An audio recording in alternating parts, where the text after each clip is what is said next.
this computer. Let's record. Boom.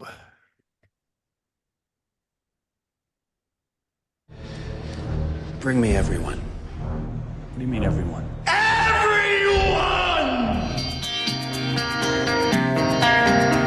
Welcome to Everyone Racers, a show designed for the world of low-dollar racing and oddball car culture. It doesn't matter what kind of Lemon Champ or Lucky Track Dog league you run, SCCA or NASA, we won't discriminate as long as you drive it hard and build it yourself. Join us each week for tech discussions, tips, tricks, as well as news and notes from the world of amateur endurance racing. Whether it's on the spot, hella sweet, or we're lucky enough and I give you just the tip, we are sure you'll giggle a little and learn even less. Everyone report to the paddock. This is Chris. This is Chrissy. And I'm mental with a Yay. mouthful of food.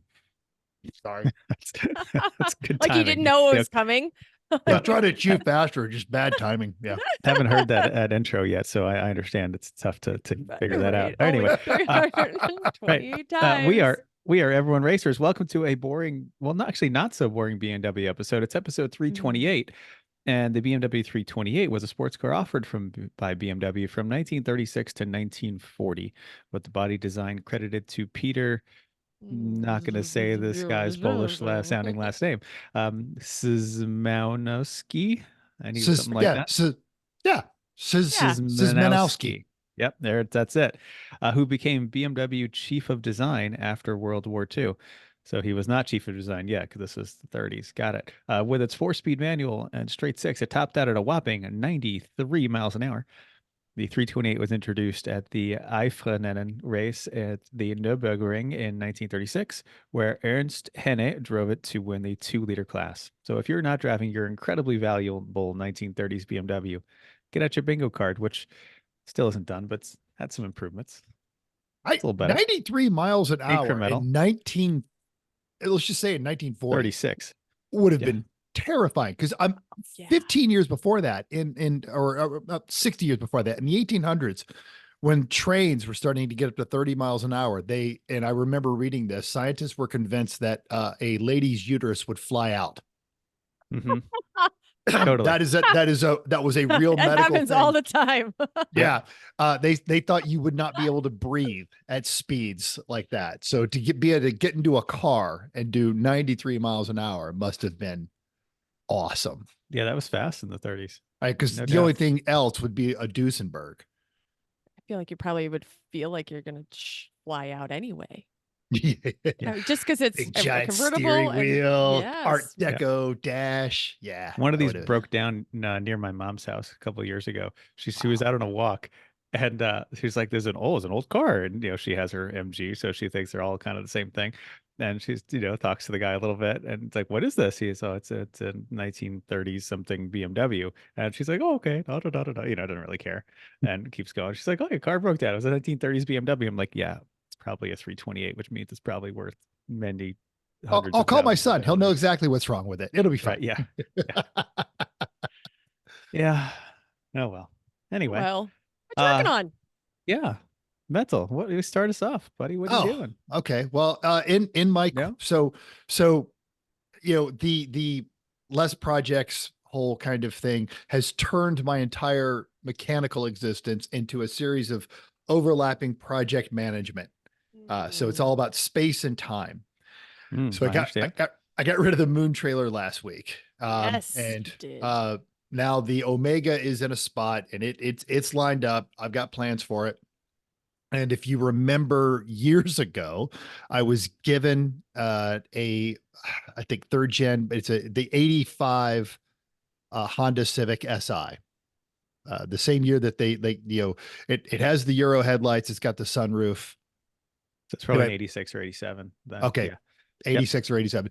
No title. It cost me nothing. My friend was moving to Chicago. He needed a place to put it. I think I've texted you wanting to know what kind of motor it is, because it's definitely got a motor swap. So it is now in the garage. It has 2 weeks for me to make an evaluation of whether or not I stand a chance of getting this thing running. Otherwise, it gets chopped up and sold for scrap. So I was Why do you moving all of why do you like to why can't you just sell it as is instead of no. cutting it up? Well, and you what? That's valid. I'll try and sell it without Okay. a title.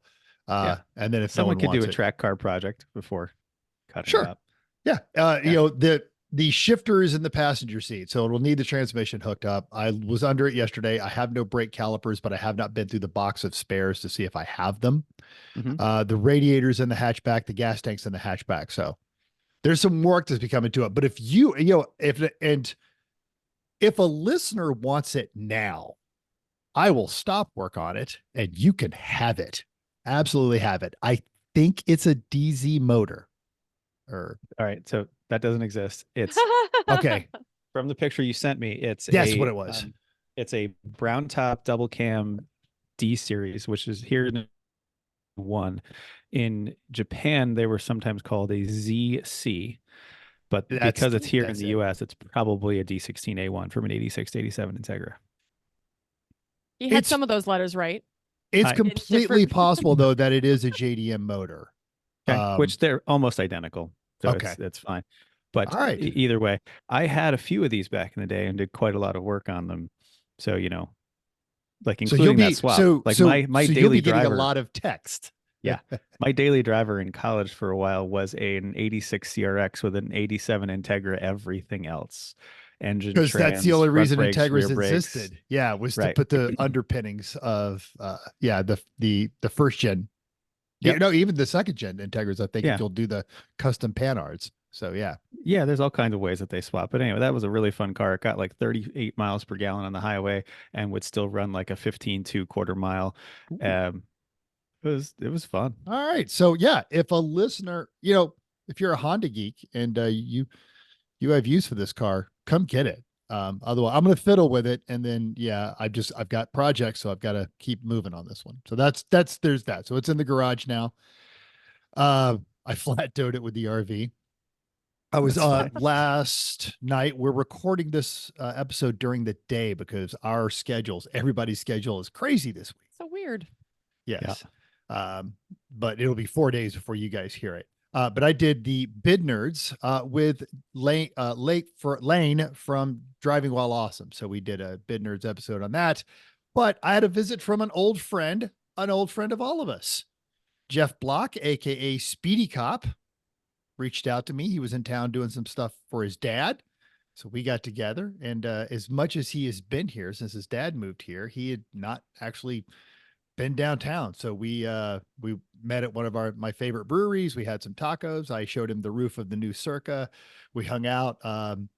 Him and his wife were actually big fans of street performers. So we walked up Fremont and he took some videos of some of the street performers on there. And then we stayed out too late and ended up having another slice of pizza and a couple of beers and just hung out for a bit. So that was my week. That sounds great. Fantastic. Yeah. He sends his best to you guys. Well, excellent. Chris has actually been doing car work. I've been working on the Civic. Lots of it. Yeah. I have the roll cage 100% completely finished. So got all the base plates in, got the backstays in, and did a whole bunch of extra little things to the car to the cage while I was at it. So it's got a cross brace between the strut bars. It's got a footwell intrusion bar on the driver's side. Save it. It's got all kinds of things. That's the main topic. We could talk a whole show about this kind of like we could. Exactly. Who knew? Isn't it alarming that we both have mid-engine Porsches and Civics that we're working on, but mine are way older and worse? Yeah. And worse. No one's surprised that they're worse. Not one person, including me, is surprised that they're worse. Yeah. And yesterday I was done enough. I mean, because it's done, I need to now like paint things. So I went out in the 30-degree weather with 30-mile-an-hour wind gusts and washed the car inside and out.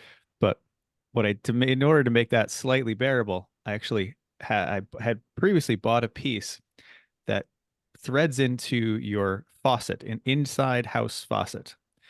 And also then the other side of the threads is garden hose. So from our downstairs half bathroom I threaded this piece into that faucet because it's the only faucet downstairs that it would fit in our house of the several that there are, and then ran a garden hose out through the garage out into the driveway so I could wash the car with hot water. Because So, otherwise, yeah, you run the risk of like freezing stuff up. You well, get it just also freezed anyway. miserable to dipping my hands in the bucket of cold water and things as I'm trying to wash this car. So, and I thought the warm water would also help, take away any greases or oils and things that were on it. And just washed it with simple green and that turned out great. Also put in hood pins because the hood release cable was kind of janky. But in the process, I removed the stock hood latch, but I had to take it all apart because I wanted to keep the safety catch that is a part of a stock Good hood plan. latch, because we've all seen how many people have their hood flip up when they Gotta forgot pin to it put to their win hood it. pins in, right? So, but it took a while to deconstruct the stock latch mechanism to take out the latch part, but keep the safety catch part. But that's all done now. What else did I do on that car? I guess that's it. It takes a while to do these welding things properly, and then also like scraping the underbody stuff where you had welded it because it's all falling off, and painting it so it's not going to rust and things like that. So Civic's in good shape.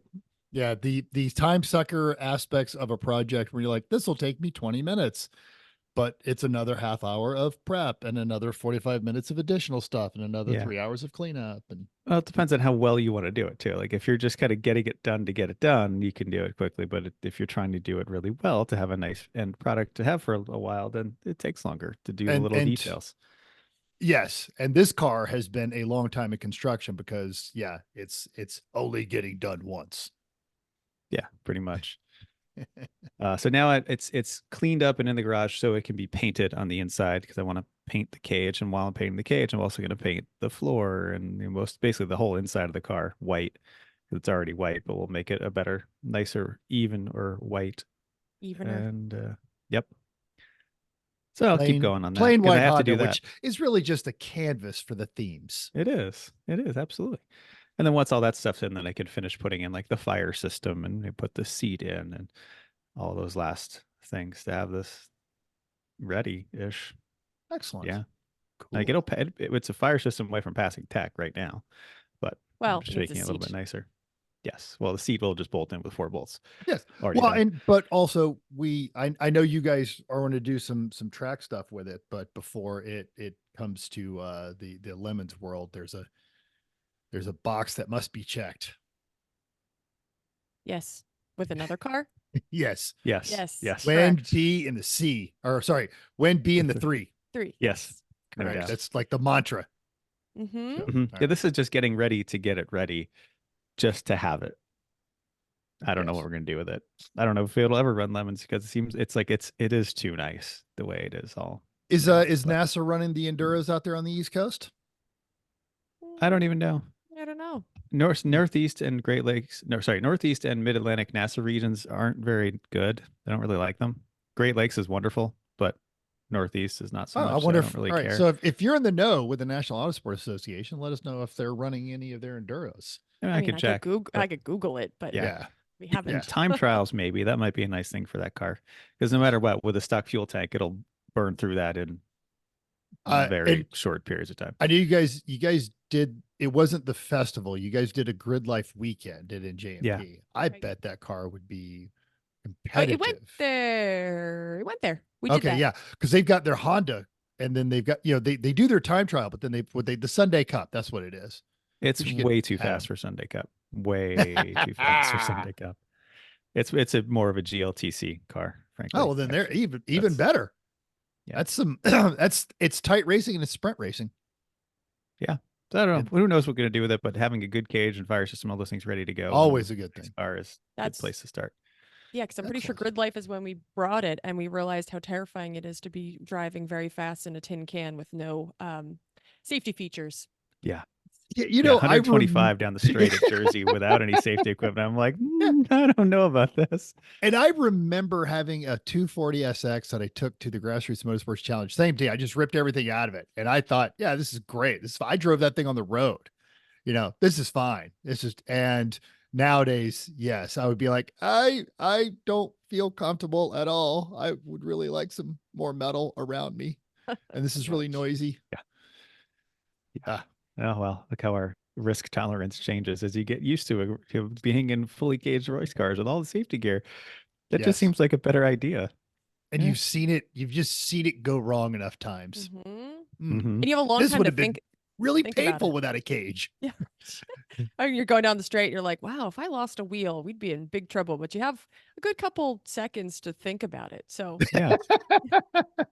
The 1980s economy car safety standards are totally legit, right? No problem. Well, but a lot of the stuff that we take out of it when we got these cars were actually part of that. They're like, oh, we're going to put this really thick plastic here so that slices of metal don't come at you. And that, I Mhm. mean, I remember we're going way off topic. Welcome to Everyone's Safety.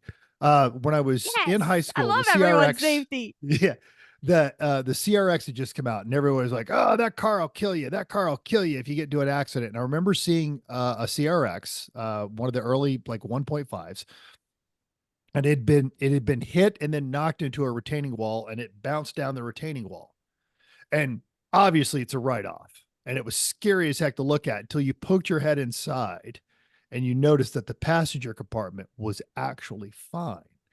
And this was people were making them, the designers and engineers had already done this, but people were making a mentality shift from a car that sacrifices itself to save you, as opposed to the 72 Oldsmobile, like, whoa, yeah, well, that's a shame. Hose off the dashboard, put it out back out front. We'll sell it. It'll be fine. The Yeah. car would live and you would die. So, Yep. yeah. Everyone's safety. Everyone's great. safety. Yes. Great. haven't Chrissy, do I you have haven't anything been- else to add? Nah, not much. I've had a library event and I haven't been working on cars. I've been doing a lot of library stuff lately. So, yep, all good. Okay. Okay, here's the next one.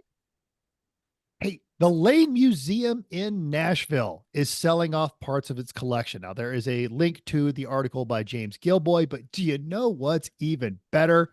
A link to the list of cars they are selling, and we have it. And it's over now. The Lane Motorcar Museum has over 150 unique cars and motorcycles. It is the largest European automotive collection in the United States, with vehicles all the way from the early 1900s up to modern day. And it's a huge collection of micro cars, like that little thing that Jeremy Clarkson drove around. They've got one of those. They've got all kinds of the one that James May drove in the last Amazon special. World's largest amphibious vehicle, other military vehicles. And if you've never been there, it's absolutely worth a visit. It's one of my favorite places. I do love going on there. I do have the whole list and I have them on there. I was really disappointed because the 69 Mercedes 280S, which was a really good deal, is already sold. Yeah, that's the first one I clicked on and see that I it's not know. there anymore. Because and the thing Oh. about the Lane Motor Museum is it's a living museum. So like they drive all those cars. They just don't park them and like so let them sit there. But some of the more interesting stuff that they have, and I don't want to go through well, you guys, somebody start reading the collection while I find the picture of the one I want. Well, things that are up, like a 1966 Fiat 600 Multipla.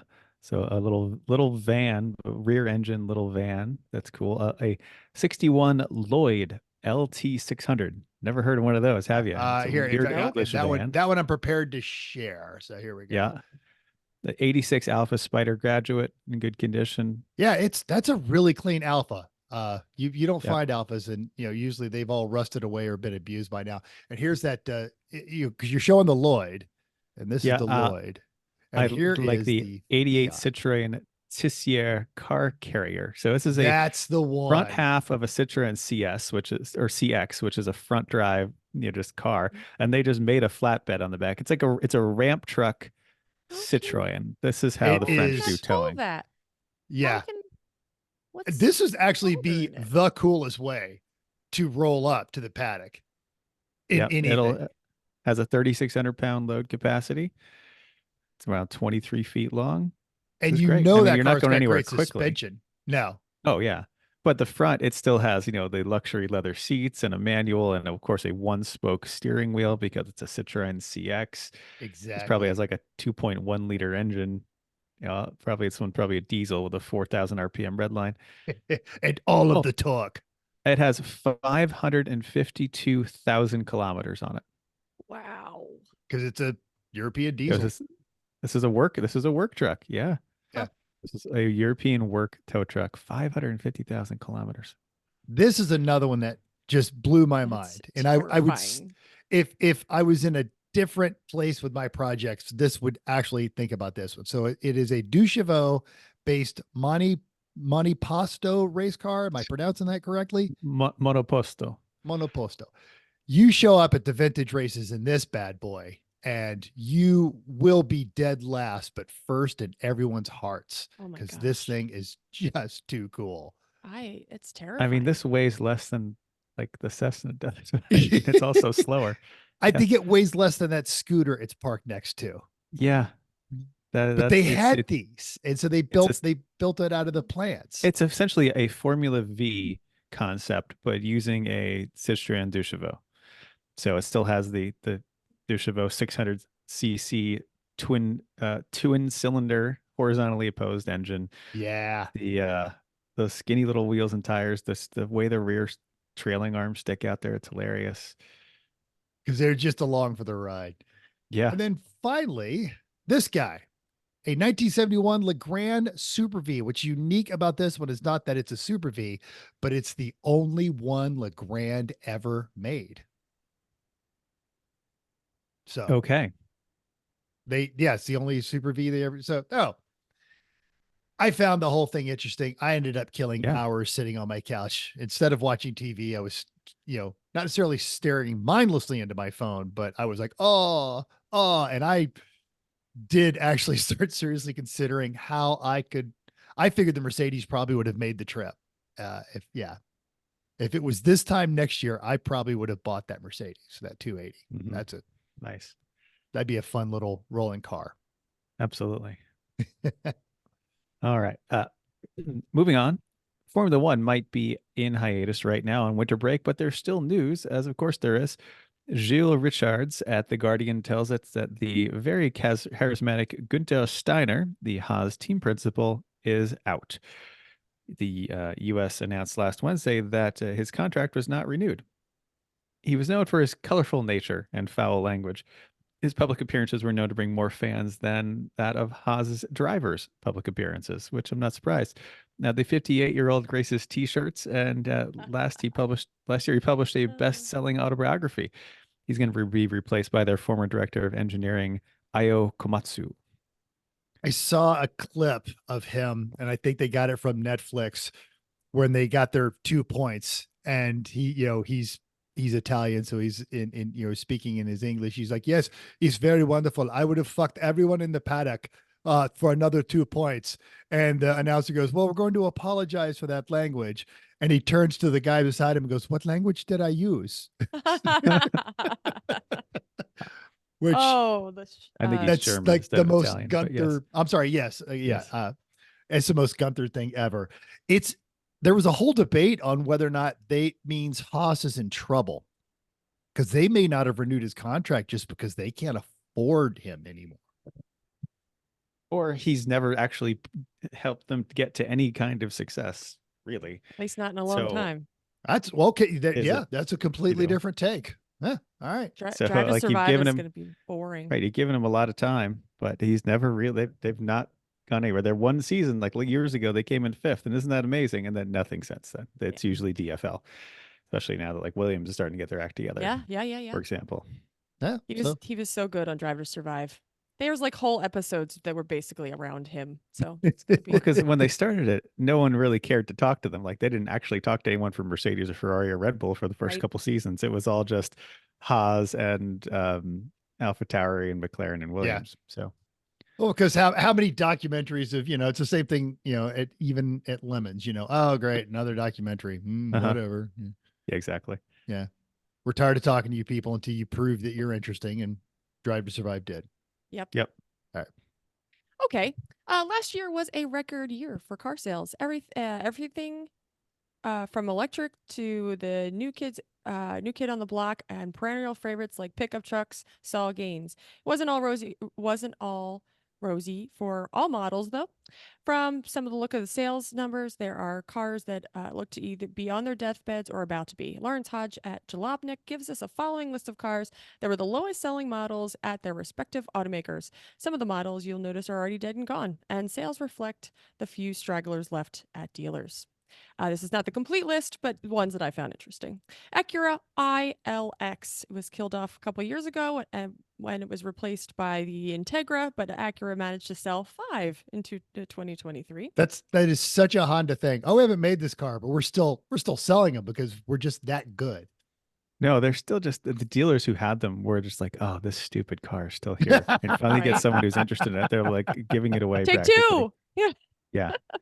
Oh, like The, the person that sold it is like got a instead of steak knives as a bonus because they got rid of that car. Right?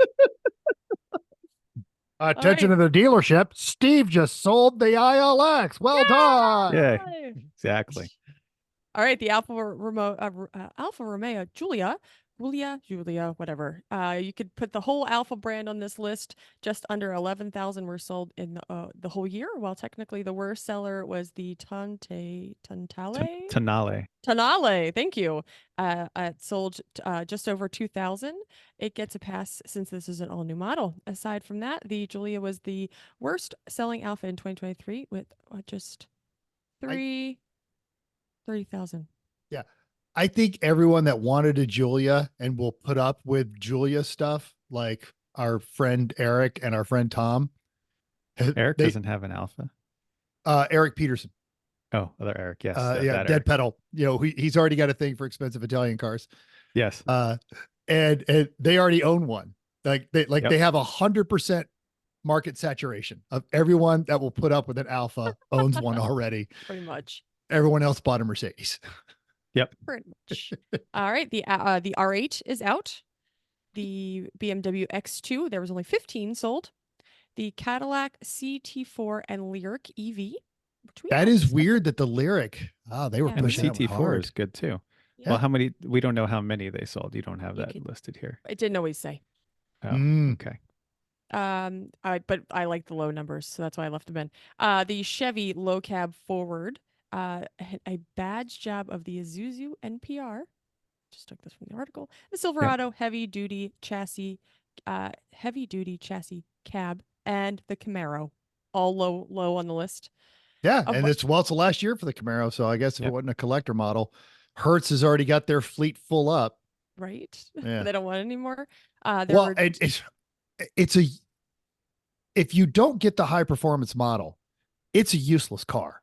You can't fit a regular suitcase. The opening for a Camaro trunk is smaller than the opening of my Miata's trunk. It's a decent sized trunk, but it's a portal to get in car.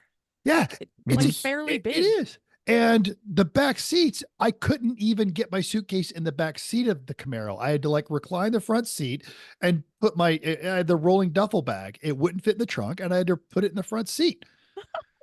It's bad if you had a How do you really feel? passenger. Yeah, right? Well, This is why they didn't sell. No, it isn't. And if you don't have the V8, because the car was designed around that V8, and with that V8, it's phenomenal. But without it, even the Turbo 4, just the weight is off, and the car just marshmallows down the highway, and it drones. If you're Wow. not getting the high performance model, so bad. This is funny. I had no idea you were so passionate about this. I wasn't until I drove one from Atlanta to Carolina. It was yeah. The Dodge Viper, there were only 2 sold, followed by the Dart, where 3 were sold, Caravan 27, and Journey 36. I mean, they haven't made any of those in years, like years and years. The Dart is just the Dart is it's a neon without any personality. Well, so it's a Fiat underneath too, which makes it even worse. So you're getting Dodge small car personality with Italian reliability. Yeah. And No good. last on the list that I pulled from was Honda. Their lowest selling vehicle was the Passport with 43,000 sold. And someone probably got fired over that. You only sold 43,000 passports. You're on your way out. Yeah. I want to bring up that the Fiat's entire sales for 2023 for the whole brand in the US is 605 for all Fiats. Aren't there only Yes. two? There's only two kinds, though, right? So Aren't there two there's two only a cars? couple, but for example, they sold 16 Fiat 500s. 16. Yeah. They sold 7 500Ls, which is the bigger one, and the Fiat 124 Spider, which is a Miata with a much worse Fiat engine, they sold 28. Yeah. Yeah. And They the win. the Fiat Spider isn't a bad car. The worst thing about the Fiat Spider is the Indy Miata. Because you have the 1.6 turbo with the old transmission, or you get a 2-liter normally aspirated that makes more power and is Mazda reliable. Yeah. Yeah. Just for note, the last Dodge Dart was made in 2017. Oh. So I'm Hopefully you got that for I surprised. think. free. Yeah, I'm surprised we have not seen 500s showing up in Lemons yet. Because I see them here and they are being given away. Mm-hmm. Yeah. Yeah, and especially And darts, if too. somebody bought them off of a buy here pay here lot, so they have title issues. Yeah. Oh, there'll be a time. Don't worry. And no one will have any doubt. Or they'll just go the way like the Caliber. They were everywhere and then they were gone. Yeah, Like, yeah. couldn't even get them in Lemons because they're just gone. No, because Bad. people, it's like the Ultima. No one who likes cars wants one. That's true. Although our friend Jim had his Abarth 500, he loved that one, and Dave on the Apex Adjacent podcast autocrosses his Abarth 500 and Well, those I think rants about it. those can be a lot of fun supposedly, but that's not enough to keep the brand alive, unfortunately. No, I guess not. Performance models never are. That was I'm glad you linked that. I had another way more boring article to put in there about how the National Highway Safety wants states to stop making smart aleck signs that like use your turn signal, in Boston. Yes. That was even on NPR this morning, but your article, I could go through it just the scale of car companies that they don't sell a 14th of what the lowest seller of Honda was for their entire line of cars. It's it's mind-boggling. Okay. Talk about something else that's mind-boggling. I don't know. If it's mind-boggling. But racing junk never ceases to amaze me. If I were left to my own devices and not nobody to control me, I might get this fancy commuter car shipped to me because I won it. 12.5 in Bakersfield, California in 1980, as rare as they come. A commuter vehicle, California street legal, headlights. It features headlights and turn signals and a horn. Windshield wiper, 1, I think. 8 new Duracell batteries and a 40-mile-an-hour top speed. What's the those range bumpers on are this? amazing. Yeah, I think they had to do it to meet the crash standards of the I'm day. sure they're diving boards basically. They are. I think this was the city car. I thought this was. Now I guess this is a different version. That's the commuter car. The commuter car. Like an upgrade. The commuter. It's so this thing is a nice piece of history, and an electric car from 1980 that'll go 12 miles, yeah, 40 miles an hour. Yeah. Up to Slightly 40 faster than miles, so 40 miles an hour and a 40-mile range. Yeah. According to the little ad placed on this very well documented 14 pictures car at it. Yeah, look at that stripe too. That's how you know it's sporty. I know. Yes. Oh wow.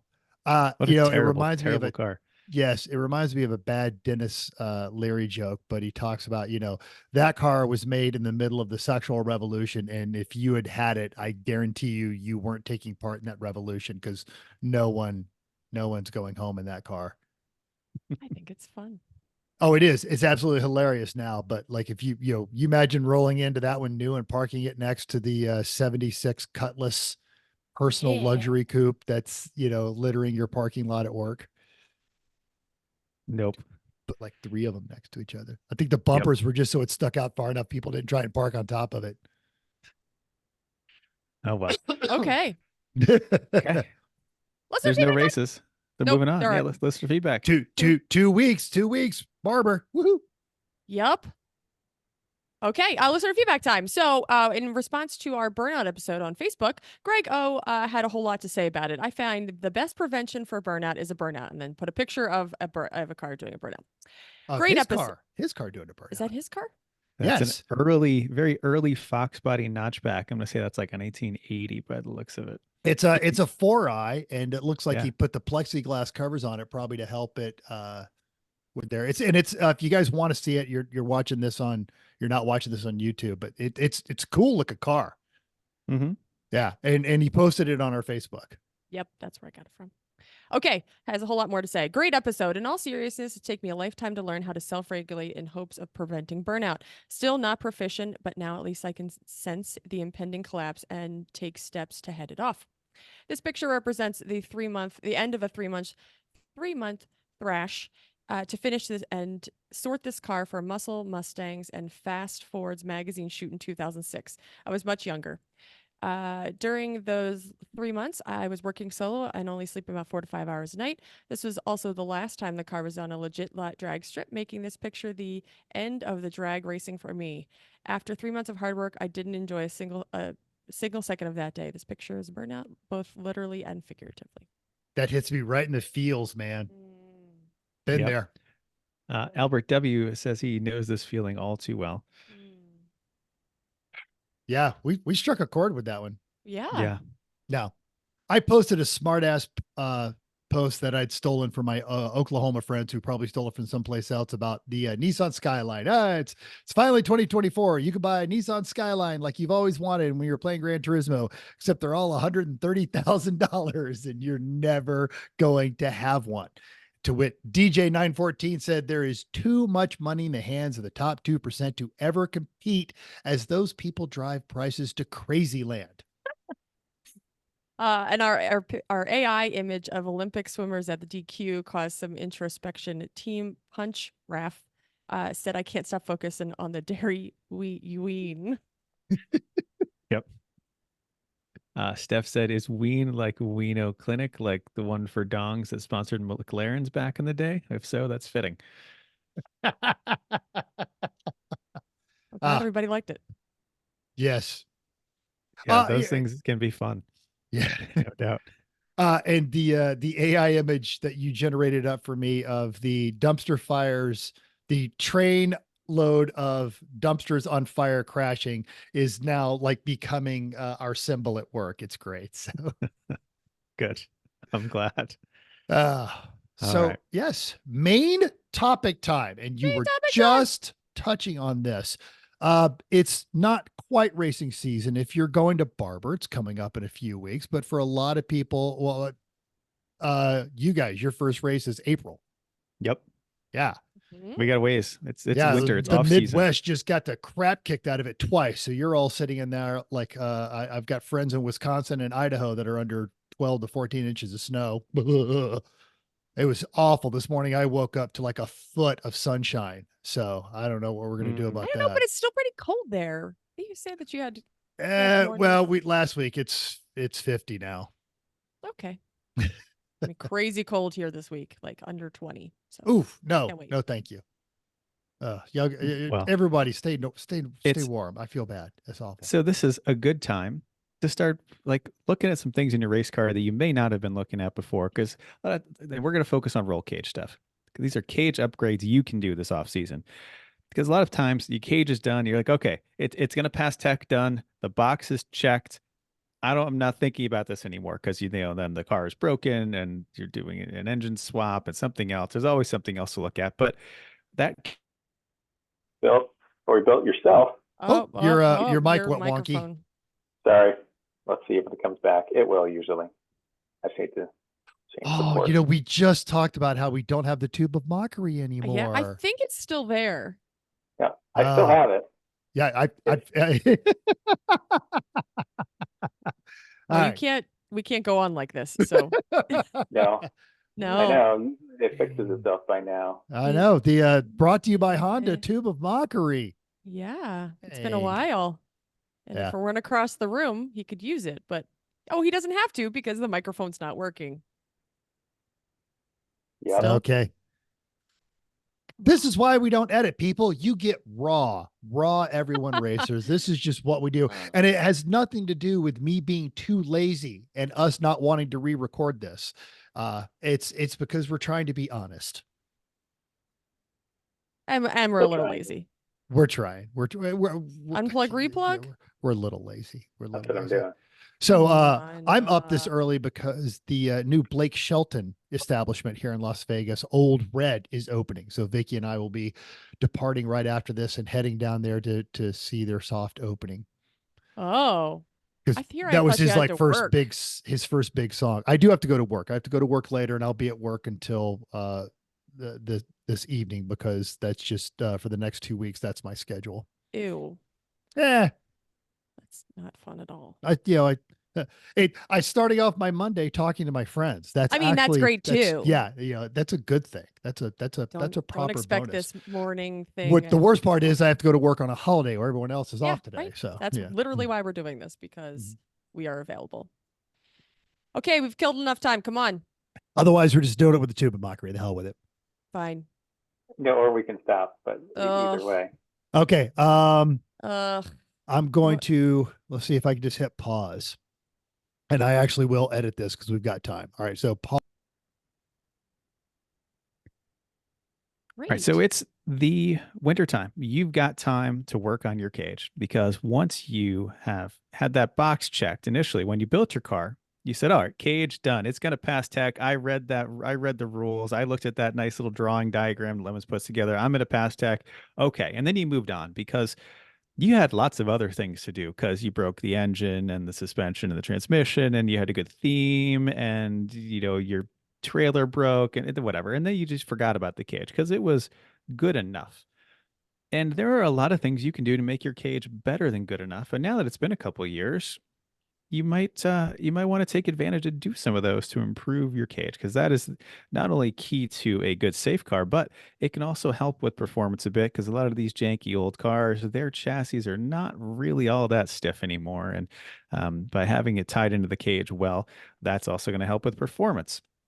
So and we're going to talk driver fatigue. that all the above. And there's a lot of things that might be annoying about your old cage, like the fact that the door bars are terrible and they're in their way all the time. Or you look at other people's cages and you go, oh, that looks pretty nice. Oh, that's a nice cage. And it was way better than mine. And so we're not talking about redoing a cage. Like if you've got a cage that was done by someone who didn't do a very good job and you can fit your arm around the whole cage, well, that's a different problem. We're going to talk about things that you can do even without a bender for the most part to improve your cage. So we're going to talk about additions to the cage, improvements to the cage in general, and just some maintenance that you can do that just things you might forget about otherwise. Okay. So That's what we talked about earlier. What you working Right. on? Yes, that's what you. So let's talk about additions, things you can add on to your cage that might make it better.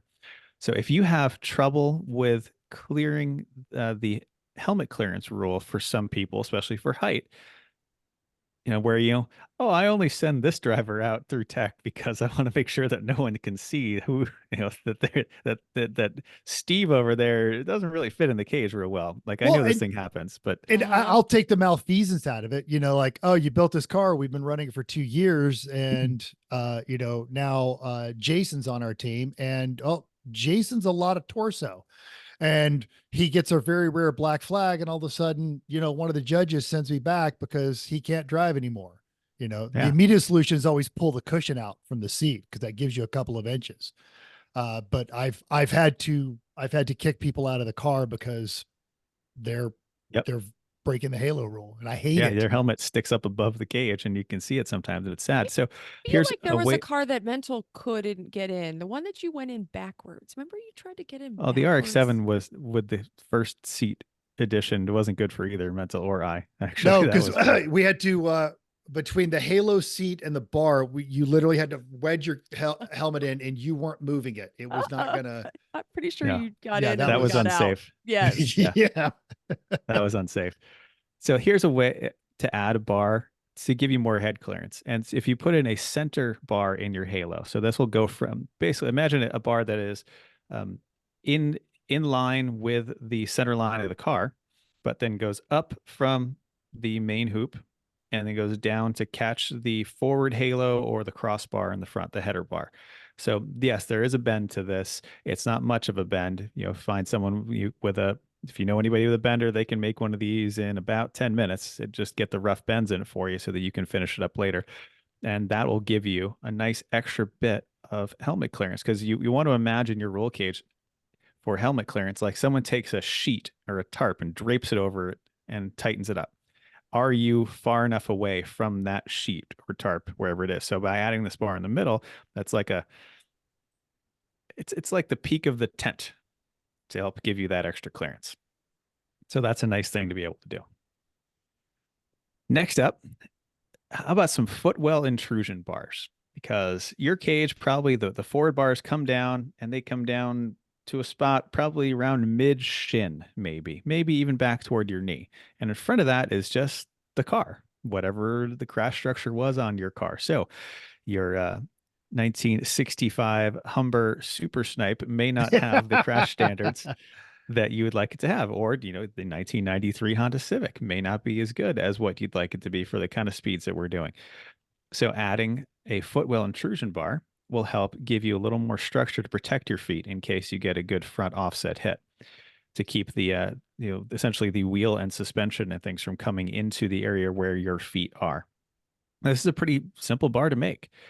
So from your roll cage down tube, you just need a straight bar that goes straight forward from there to a good flat surface on the, essentially fender well or firewall of your car with a spreader plate there. And it's really a simple bar to make. Clean up a spot to weld the spreader plate. That's actually going to be the hardest part is getting the spreader plate in there and welded. You're gonna have to lie under the dash and weld the plate. Lotus position. Yep, I just did this It's the 2 days ago. worst. Yep, Saturday morning I was welding in the lotus position to get this plate in. Do yourself a favor, take the seat out. I know it's a pain in Yes, the butt, yes. but just Oh, take yes, the seat absolutely. out. All day. Trust us on that one. Absolutely. If your seat can't come out with 4 bolts and something's wrong, so maybe you can reconsider your seat mount.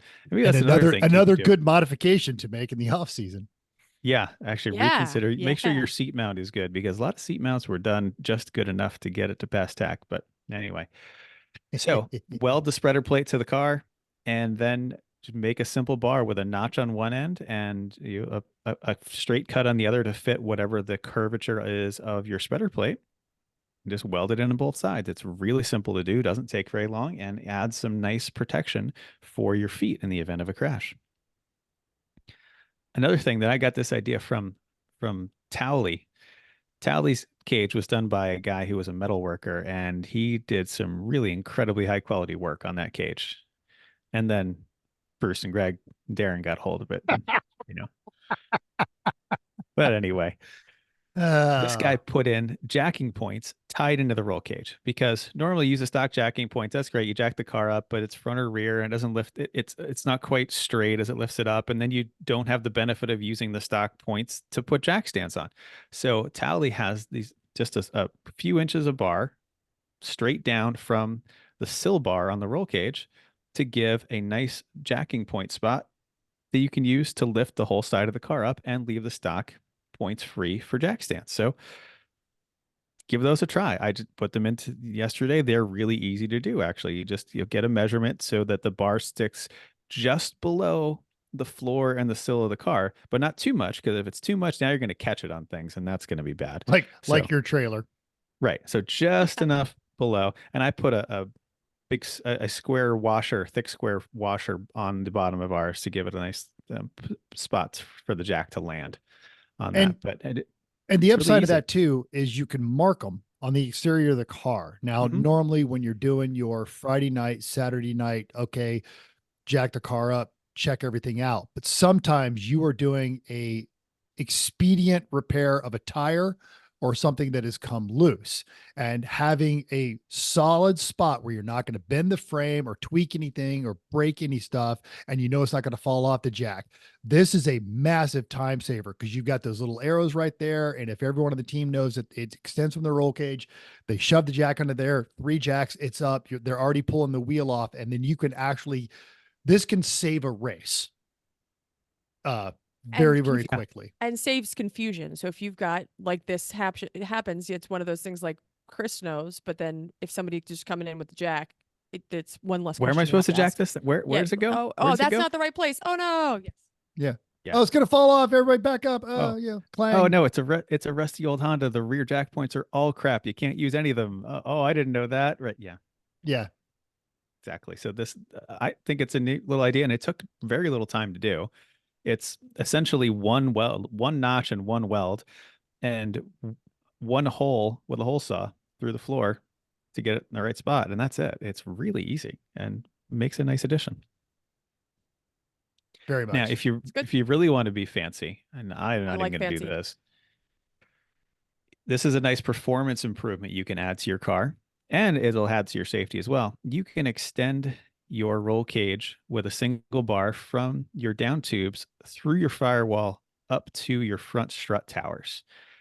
So this will definitely add some nice rigidity to your chassis. It's a lot of work though. Depends on how much of a dash you have left and how your angles are in your cage. Like our cars, I would have to put holes through so many different things. It wouldn't even be funny to get that bar up to the strut towers. But if you can, it's just like making the footwheel intrusion bars. Get a straight bar that goes from your down tube through the firewall to a backing plate that's welded to the side of your strut tower.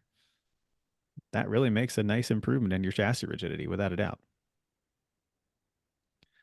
And last thing for additions, Very fancy. are there any spots where you could add additional attachment points between the cage and the body? Maybe your chassis is really wearing out, and you can, for example, our first Civic Wago van, when we'd go through the carousel at Summit Point, I could hear the body flex and hit the roll cage as I was going through there because of the G forces we were generating in that corner.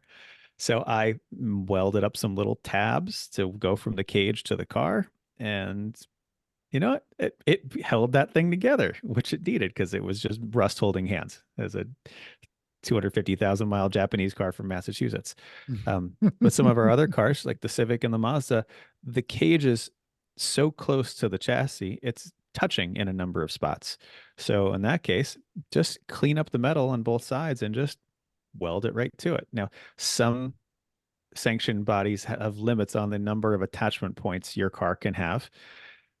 Our audience is primarily not running with those sanctioning bodies, so just weld it up wherever it touches and see what you can do. But if it is in your rule book, though, just check your rule book for how many attachment points you're allowed to have.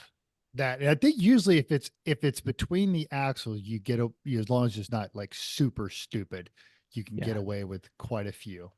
The whole point of the limit of attachment points is to try to essentially avoid things becoming tube frame in the name of, oh, it's all just the roll cage, it's safety, it's totally fine, when it's really a tube frame car. Yeah, you don't want the roll cage to become a weapon where your car is punching through somebody else's car. It took me a little doing here, and I apologize for sending us backwards, but I want to show your point about the halo bar. So this is my original spec Pinata that we built in Oklahoma.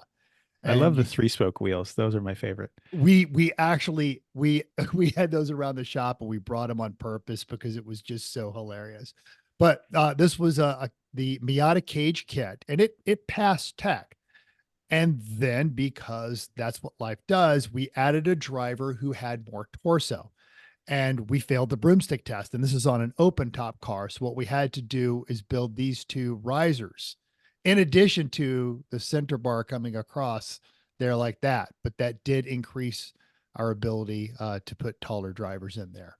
And that was done old because we didn't have a tubing bender. It was done old school with a very long stick. We kind of knew where the bends were, and using a bit of like the old tubing crusher you get from Harbor Freight.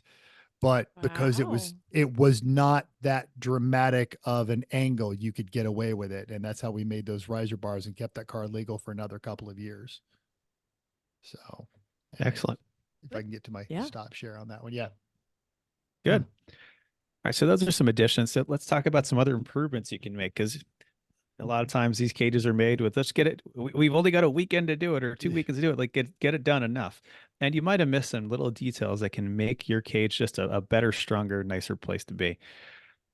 Once mental stop There we sharing, go. Sorry, especially. yeah. There you go. Good. No worries. First thing is gussets.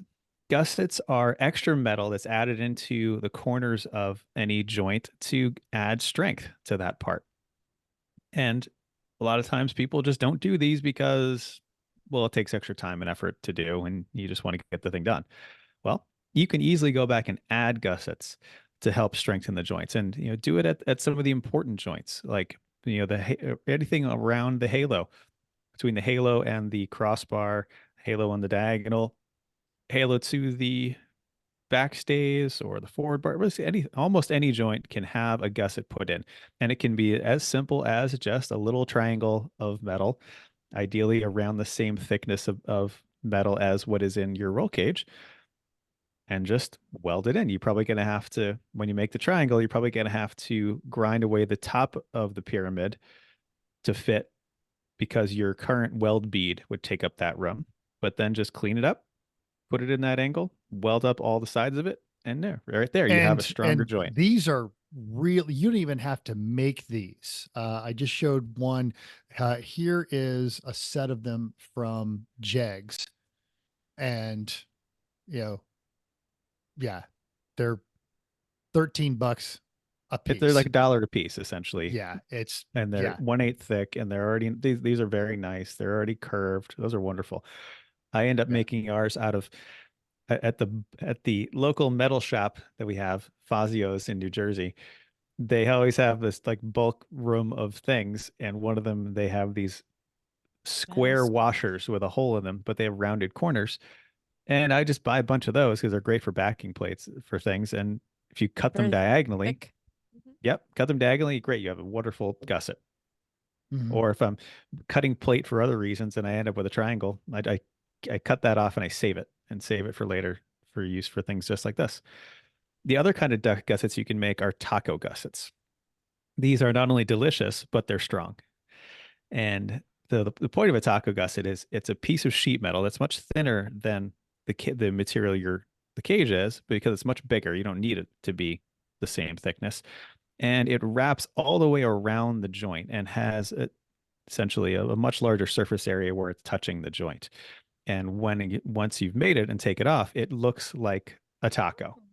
So now Mental's showing a nice picture of one and some door bars there. But these can be done in not just the door bars, but for example, on your forward down bar, where it makes the very severe bend as it's toward the base of the windshield. That's a pretty rough bend. And if the car were to go over, that's going to be a spot that might flex. That's why they have FIA bars that go straight from your forward base plate up to your halo bar. That's why rally cars have those, because that's a point where it might be weak.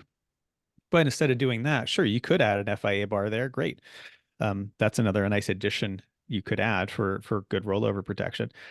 But you could also just add some gussets to this joint, and making a taco gusset to fit that spot will add a lot of strength to it. And if you want to go really fancy, you can drill some holes in it and then get a dimple die to make those holes flex. And so they're not just in one plane, because when you've add the extra depth to it, it actually makes it an even stronger piece from there and takes a little bit of weight out of it. So, but the way to make a taco gusset is start with paper. I actually like the cardboard that is like a cereal box, or a 12-pack of beer, or a 12-pack of Diet Coke, whatever. Cardboard aided design, as Chrissy, sure, but Chrissy patented that phrase. You got to pay her a quarter every time we say it. Yep. Not the corrugated cardboard, but the flat stuff. And you just kind of hold it up on what you want and draw approximate lines with a Sharpie and cut, and then keep going and working that cardboard until it is exactly right. because it's a whole lot easier to take little bits off a cardboard and adjust it than to do it on steel. So, and when it's flat, it's from the outside edges, it's just a triangle, essentially, gradually increasing in shape. And then as it gets to the middle, there's a cutout that goes down into it. That's approximately the radius of the bar that you're using. And cut that, or get it in paper, wrap it around, get it to be just right, transfer it to metal, cut it into metal, and then bend it over the bar itself at the spot where the notches are. And you up with this nice taco, clamp the taco in place, and then tack weld it and then finish weld it. And it adds a really nice, strong joint. Great. Yep. And delicious. And They are. delicious. And Who safe. doesn't like tacos? Right? Communists? I don't know. Exactly. Well, People, well. yeah, people who hate freedom, clearly. Exactly. Okay. Next up, how about some cross braces? There's probably a place you can add some cross braces to your cage to make it a little safer. For example, you could put it in almost any plane, you can add a cross brace. A Like Cessna, from, a Piper. right. Exactly. Like for example, in your backstays, you probably just have two backstays, one going down straight on each side. Maybe you add a diagonal one that goes from above the driver's head to the right rear strut tower brace.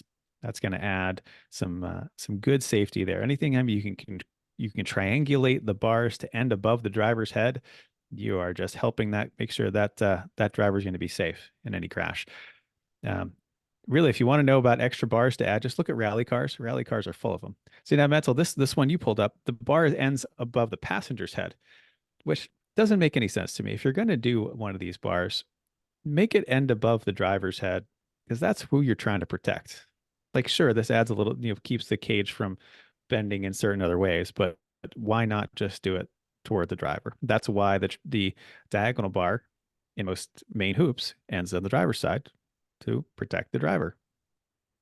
Who knew? I am Googling like frantically as you speak, and this all makes, complete sense. And this is here, maybe, You this can is other things you can add are things like a brace across between the backstays to act like a strut tower brace between your two strut towers.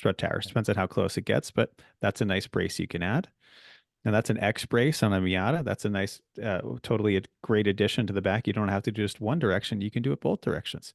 So all these nice things add extra strength to there. Now here's another one. So this is a little complicated here. And this is going to require a bender, but find a friend with a bender, bring them some beer and some food and spend a day with them, have a nice time. Those straight door bars that you have, because that's the best you could do at the time. And they annoy you every time you get in and out of the car, and they annoy you about Mental was doing half earlier an hour with your, into your shift. with your arm, and you're like, Yeah, is 'cause it it's over always here? catching Is it your over arm, yeah. here? Is it like, where do I go? Half of it's into your shift. It's there. You can't fit your arm in it. It's the wrong spot. It's terrible. It's annoying, but that's what you have. Well, you know what? You don't have to do that. Put some bent door bars in there. You can do these NASCAR style where they come all straight out and run along and then cut back in. You can do them more rally style where it's just, or which is what we usually do in our cars. It's where it's one bend in the middle and there's two bars that essentially create an X by touching in the middle of their bends, and you weld those bars together and taco gusset those. Metal showing a NASCAR bar style there too. There's just normal X bars with a bend in it that cut into each other. Great. Any of those are so much better than a straight bar for driver comfort. So much more work though. They are, but that's why So people didn't do much. them the first I time. It's know. because they were trying to get their cage done. Like, well, I can just put the straight bar with two verticals and that's it. And that's done. Great. Check the box. Cage car's going to pass tech. It's But- also And a what commitment. you don't realize until you've gone back the other way, you don't realize how much time this saves you in the realm of getting in and out of the car. And this is going to be a very busy picture. It's terrible, but this one right here, the out of this spec E46 cage kit, that's a nice, comfortable, because as you're getting in the car, you can put your feet down, put your butt on the stuck out bar, and then climb into the car and get belted in. Now, And this car has a an- lot of nice pieces. Yeah. Let's talk about some of those. So those are great things to see here. Sure. So we're going to go from the bottom up. So from the sill bar, it's got then a brace up from the sill bar to the X bars. And this is the bar style that I was talking about that we put on our cars, where it's two bars. They each have a single bend in them. Those bends meet in the middle, and then you taco gusset weld around that to make that a good strong bend. So that's great.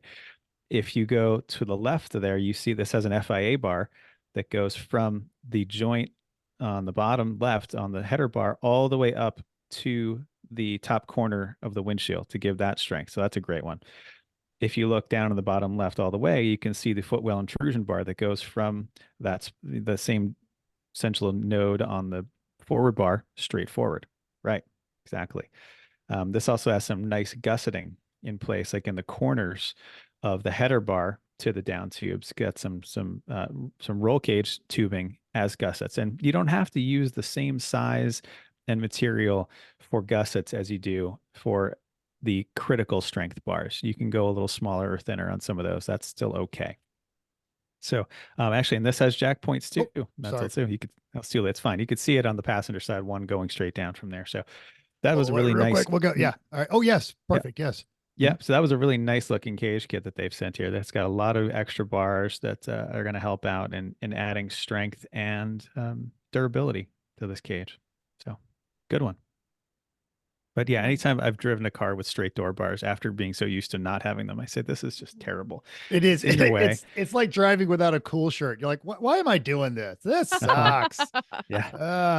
And it's less safe too. Like if you get hit in the side, there's no room for that to move. It's going to come into you if it bends at all. And that means you're going to hit the bars with your body, and means you're probably going to hit whatever you're hitting with your body. Or where if your arm is forced to be like could be Yeah. on or outside the cage. Yep. If it's already that uncomfortable. If it's that close to you, Oof. then you could have it as if you're leaning on it and somebody hits you. I mean, hopefully you move your arm before you get hit, but that could be a thing. Yeah.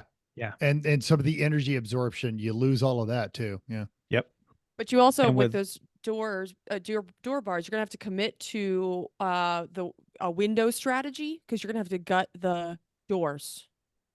So you have Yeah. to Mhm. Well, even gut the doors to make sure you get the cage you in. can usually get away with if you can't gut your doors for whatever reason, there's usually some room between where a straight bar would be Yeah. and pushing it A out bend out. far enough till it touches whatever door structure you have. Now, Mhm. in general, it's not great to race with glass in the car because if that breaks, now it's agreed, just agreed. everywhere. Like that's a bad idea. You should have that sealed up.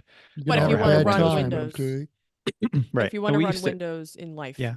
outside of Yeah, we racing. just used to have ours removable so that when we were not racing, we would have we had a stick that was broken in the middle and taped so that it would curve, and that would fit in a certain way around the cage and hold the window up. Right.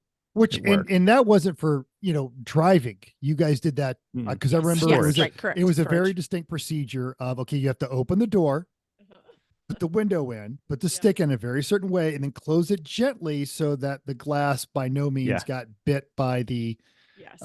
And that was cage. not necessarily a good solution, but it was one that worked. Like if I were to redo that today, I would have a fabric strap that was in the door that would pull up through it and then snap in place to hold that window up, like That's a an little piece of interesting seatbelt. concept. Well, and that underscores this whole live and learn. The first roll cage I ever installed, it was a kit, and it was a good kit, and it was a good cage. It wasn't a great cage. And so you've been doing this for a while, or you've done this for a season, and you're starting to recognize where you can make some improvements. We keep saying this: make well-informed bad decisions. Learn from our mistakes, not from us. So if you've had a car that you've been racing a couple of years, certainly you've heard some complaints, or you've looked at other cars and you're like, I could do this. Just, oh God, when? Now. This is the perfect time of year to do it. Yeah, there's nothing going on right now.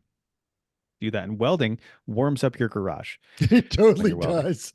Yeah. So this is the best time of year to do it, not in the summertime. Enjoy that warmth. Yeah. And last on improvements is there's probably some bar in your cage that, let's just say, it just isn't right. Like it was okay at the time, but maybe that header bar, now you realize, yeah, that's a little too close. Like I never really liked how close that is to me, or just the bend is off, or that's not my best weld on the end of that tube. I really never liked that. now's the time to just replace that thing that's just not right and make it right. Because if you're going to be putting effort in the car, it's going to keep going. Make that cage as good as it can be. Mhm. Good. And last is just some maintenance. Who knew roll cages required maintenance? Things like touch up the paint, because I'm sure it's gotten beat up, or maybe you never painted it in the I was first gonna say, place. just start for the paint in the first place. Yeah, great. Put some Pour 15 on it to cover up the rust and have it all encapsulated, and then put some real top coat on top of Pour 15, because Pour 15 isn't designed to be a top coat, or any of those good solid rust encapsulating paints. Those are the way to go if it's already a rusty surface. But maybe just touch it up because it's gotten worn out from taking things in and out of the car and drivers getting in and out, the seat coming in and out over the years. Just give it a touch up. Keep that metal in good condition. How is your roll cage padding? I bet it's not great. I bet it's 'Cause- old. Yeah. I bet it's You a put it pool on- noodle in a lot of places. Right. Exactly. A lot of places it's that pool noodle stuff that is, you say, oh, that's fine now. But then imagine that you get hit and now they have 40 or something, your body going to it at 40 Gs. That's going to go right through it. And so it might as well not even be there. That's why the SFI padding, you look at it and say, well, that's so hard. I don't want to hit that. Well, it's the same concept that we talked about earlier of it has to give enough to absorb the impact. And if you are in a higher G crash and you hit that with a body part, sure, it's hard now, but with enough G-force, it's going to deform somewhat. And you don't want it to deform completely because then you're just hitting the bar. If it deforms completely, you might as well not have it, really. But if it deforms partially, that is slowing you down and doing what it's supposed to do. So now's a good time to replace that pool noodle with actual SFI padding. And I'll throw this out there too. What a lot of people don't realize with the pool noodle is it's not only is it not fire resistant, it's actually kind of flammable and will melt.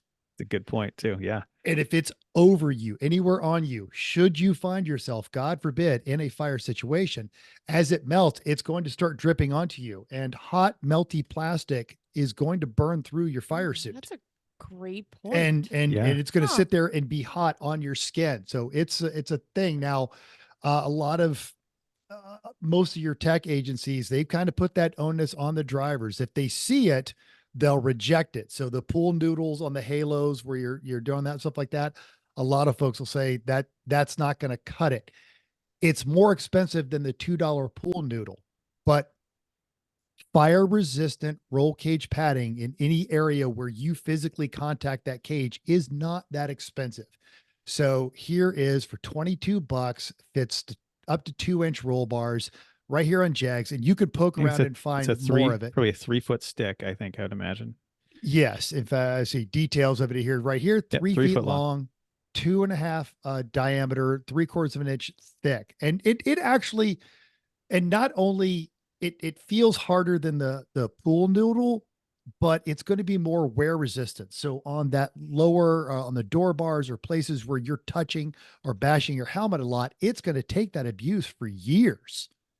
And it's usually sticky on the inside, so you don't have to use nearly as many zip ties and things like that. So these are, But you still need some zip ties no matter what. you need some, no matter what. Anywhere you're going to but you don't have to on do it, like yeah. 40 of them, kind of a deal. Yeah. And I was resistant to this too, because like any other racer, I'm a sandwich pockets and I'm cheap and I don't like to spend money until I have to. And this is a good time to, brown bag it for a week, come up with that $25 and buy yourself a 3-foot tube of this and start putting it into your roll cage.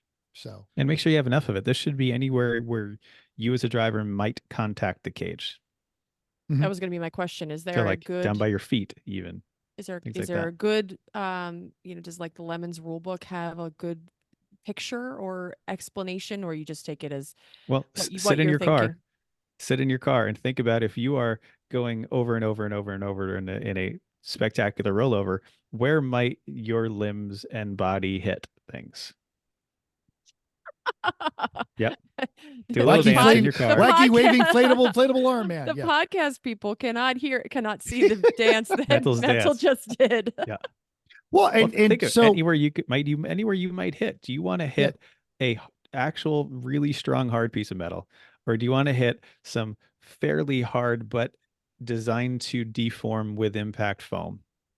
And that when you're doing that touch up with the paint, you're in there with your can of paint, your brush, everywhere that you're seeing excessive scuff marks or any place that you've seen, helmet paint, that's where you need some of that tubing. Because clearly, even just getting in and out of the car, you're knocking something that you didn't think you were.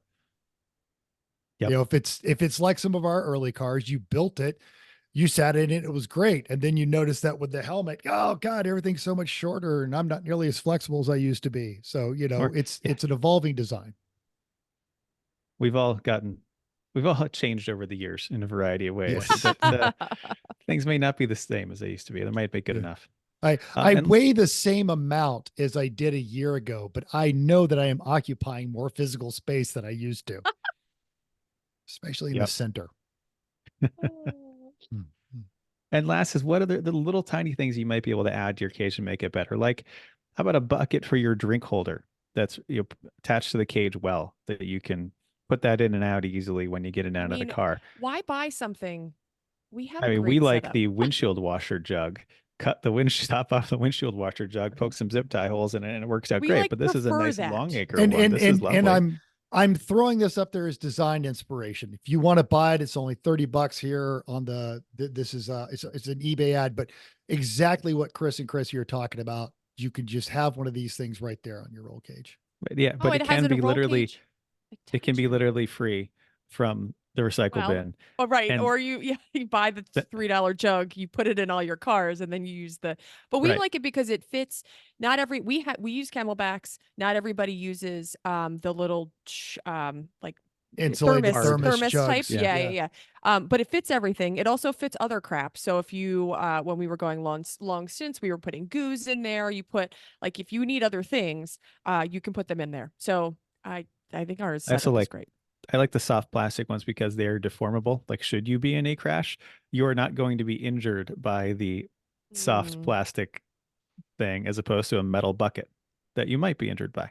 Just So make sure think that about it's the edges are not sharp. 'Cause I And think in our addition edges are sharp. to, the drink holder that you've picked up, some other things, maybe you're running with an iPad now because you're doing some sort of telemetry, but like everything else, it was just, let's try this. And it's held in place by an impressive engineering aspect of 37 zip ties.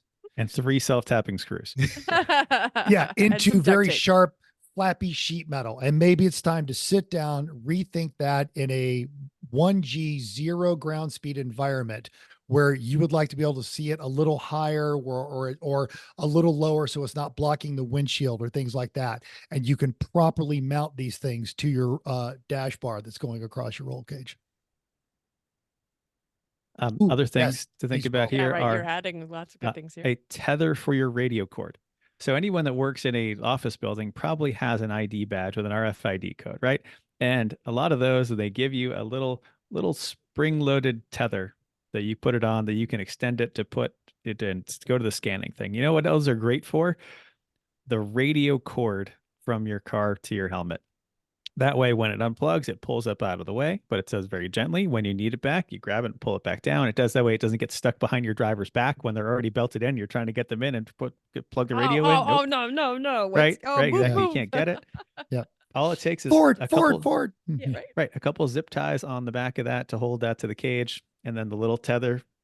I attachment was for the 90% certain I ID. had one in my desk drawer. I was going to pull it out. Right. I know exactly what it is. One is right over there with my ID badge. Oh, right there. There it is. Yes. Okay. Yeah. Just- Boom. Right. Mhm. Yep. Just That's use a that, great one. and that'll help. Keep you tethered out of the way. Another thing. Sharp exposed metal edges that are on things. Like, for example, if you've cut your door apart to have door bars go in there and you've still got those sharp metal edges, go on Amazon and buy a roll of door edge guard stuff. It's like a little plastic U, and it just presses onto all that stuff and gives you a nice soft surface. So you're not going to cut your expensive roll cage when you rub on it wrong, or you're not going to slice your arm open. Yeah, that's when more you're of what I was working on thinking of. things. Why? Right. Here's 100 quick- feet of it for $100. Quick on the links today. And like, who needs 100 feet of it still, realistically? All the cars. Bring that with you to Sure. the race, whatever you Yes. don't use, and you've got beer for the rest of your time. Hey, I can help you guys out right here. Oh, I th- thank you. Have a beer. I bought a roll of white stuff for, it was like a 20-foot roll is all I could find. It was like $15. I used it for one product I needed that was non-car related, and I used like 2, 3 feet of it. And then when I was cutting the door open in the Civic, I said, "Huh, I've got that roll of stuff," and I lined the whole door cutouts with it, and it's great. And it's way better than the duct tape that is going to fail over time and just leave Yeah. Yeah. stringy bits of goo, as duct tape Because does when it fails. glue breaks down under temperatures, and this is grippy rubber. Yeah, that Yeah. is meant to do what it is. Mhm. But Yes. the tape That's works. what else. You guys have any other thoughts on things to add? No, this is a rock solid list of things that you have done over the years to make our driving experience way better. I didn't do all of them, but I did a lot of them. Mm. Yeah, especially on the new Mhm. car. And hey, what ideas do you guys have out there that you think are great additions to a cage that people should consider?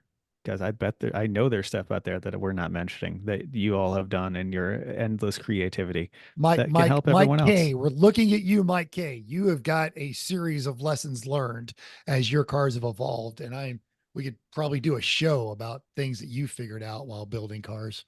Our listeners have made a lot of mistakes too, so let's all learn from each other's We're mistakes. There. we're Great. all watching Corey, our friend Corey Dickman, IOE superstar. He is his newest project is encapsulating every lesson learned, not just from him in building 9 IOE cars, but from all of us and all of our experiences and terrible cars that he's driven and great cars that he has driven.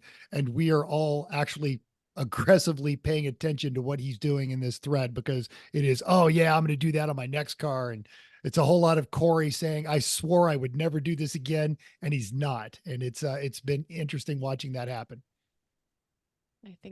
I think the door bars are huge. I'm thinking back, and I'm pretty sure it was the Cressida. First set of door bars were flat, and they came and brought the car over the one time. I think. Yeah. Am I wrong? Yep. Right. Yeah, no, Yeah. Dave brought the car for the day, and we put new door bars in, and I've driven the car since, and it's so much nicer to deal Right. with now than it Yeah. was before. It takes extra work, but it's worth it. And not safety alone, but also just comfort. And especially if you're going to be in the car for a while, just think about what's annoying you and what things could. But Yes. What's having annoying you? That's a what's an- great thing. Address everything that's annoying you. having just made those door bars for the Civic, I can't get over how much difficulty we had with them, though. They're just because the They're- bend has to be in the right place. It's got to meet. It's the notches are weird because they're on multiple planes, because you're dealing with, Yep. when you make the bend in one way, and it took us like a whole day to make a set of door bars, pretty much, maybe most of an afternoon anyway. So it's a lot of work, but it's worth it. And I'll throw one more out there. If you've got an annoying problem and you're not sure how to fix it, get a hold of us. And if we don't know how to fix it, I am willing to bet that we know somebody who knows how to fix it between the Probably. Yep. group of racers on that, or one of our listeners will absolutely have a suggestion for how you can make that annoying thing in your car better for the upcoming season. Agreed. Yeah, good topic. Glad that you came up with all of these things that you're making our car better, safer. Yeah, if you guys hadn't figured this out, this was an all Chris episode. So thank you. All right. Sorry. No, this is great. Good suggestions. Yes. Do we have just the tip, or I can come up with one. Well, we can do an on the spot. Okay, go ahead. What is a change that you've had in a race car that you've had, a change that you've made, or one that you've experienced going from one car to another that you've said, wow, this is great. I'm really happy that this car has this, and I'm going to make sure other cars have this in the future. we've talked about it before, but it's big enough of a change. And I feel like every team that sticks with this hobby goes through this, and it is the upgrading of your initial cheap and light as possible Kirky seat to a proper formed molded seat with a halo. You don't have any more pinch points. There's no more just, that one part of your lower butt cheek gets numb. Just a good well-mounted quality seat. And it's an investment. I get it. It's an investment, but a great, well-mounted, thought out seat. Even if it's the ones where they're too big for you, it's just easier to get your padding adjusted than it is on one of those square aluminum style. And I'm not bagging on the Kirkies. They actually make some really well done seats, but their entry level stuff is meant for, guys that are cruising in hot rods or drag racers, and they do not translate well into endurance racing. I'm going to go on the seat realm as well, but driver positioning. So I cannot forget how bad the old Civic driver positioning seat, how far away the steering wheel was from the seat, no matter where you were, and no matter where the seat was positioned on the sliders, and also sometimes it's tipped back too far. I don't know what you did, but everything is so much better. I guess at least in the Mazda, I think, but most other cars, you took the once we feedback. changed the seat in the Civic, we made that improvement. It was back with the old Momo seat that it was just too far away. Basically before it was either pushing your head forward, or then I adjusted it back so it wasn't pushing your head forward, and then it was your arms are too far away, Right. especially for a car that fought you in the steering as much as that car did. But Yeah, it got a that lot was better huge. yeah, totally. All right. We talked about this in the show, but I cannot get away from having door bars that are good and are actually extended out into the door and safe and triangulated. And I like the bent bar style that we do, because if you were to get hit in that door, all those bars are pushing away or trying to deform the cage away from you. And there's nothing to bend in on itself. It's all just, if you think about the force vectors in that, it's really just pushing everything away. And it's really easy to get in and out. And it's easy. You've added a foot of energy absorption. That's the grill of the car that's coming in your side door, and it's got to cover this much more as opposed to, being right on your shoulder.